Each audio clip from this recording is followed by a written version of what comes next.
நூல்கோலை பாருங்கோ, அறுவடை செய்யலாம். இவரை நாளைக்கு பிடுங்கி ஒரு கறியும் வச்சு வரையும் பரப்போம். வாங்கோ, நாங்கள் இன்றைக்கு நூல்கோல் அறுவடை செய்வோம். பாத்தியலோ நூல்கோல் எங்களை கிடைக்கிற ஒரு 3 மாதம் காலநிலையில் நாங்கள் பிரயோசனப்படுத்துகிறோம். பாருங்க, எங்களோட நாட்டு மக்களே, உங்களுக்கு 12 மாதமும் நல்ல வெயில், நீங்களும் தோட்டங்கள் செய்யலாம்.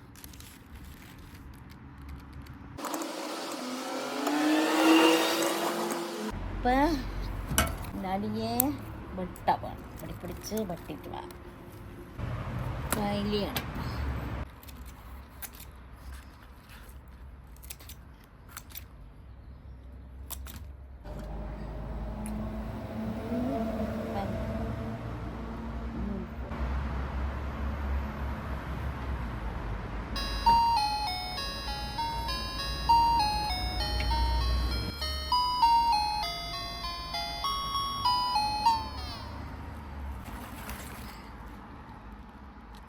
மங்கோல் இனிமே கொண்டே சமைப்போம்.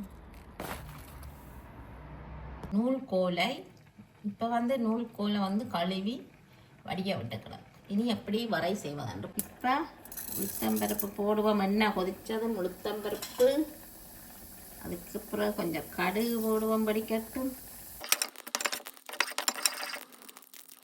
இப்போ வெட்டி வச்ச வெங்காயம், பெத்த மிளகாய் எது வந்தாலும் அதையும் போட்டு வறுப்போம். பெத்தல் மிளகாய் போடுவோம்.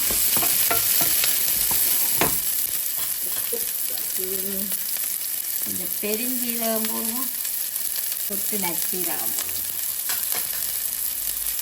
அதுக்கப்புறம் நல்லா வறுப்போம். இப்போ நல்லா வெங்காயம் பொன்னிறமாக பொரிஞ்சு நூல்கோலையே கொட்டு.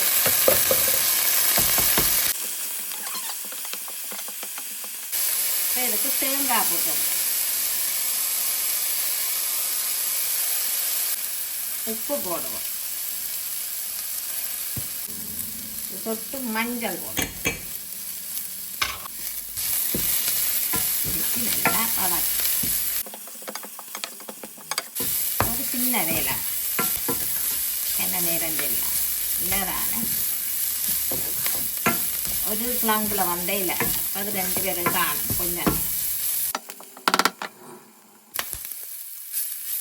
பத்தியோளோ தோட்டத்தில் இருந்து நாங்கள் எங்கட கையால் பறித்து எங்கட கையால் பிடுங்கி சமைச்சு சாப்பிடும்போது அதுவே ஒரு சந்தோஷம்தான். உப்பு பார்ப்போம்.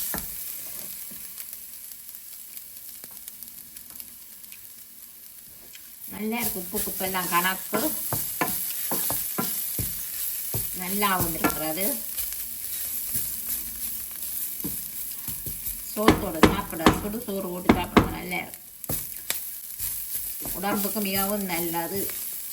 இதுதான் நூல்கோல் இலை வரை. இதே போல நீங்களும் செய்து பாருங்கள். நன்றி, வணக்கம்.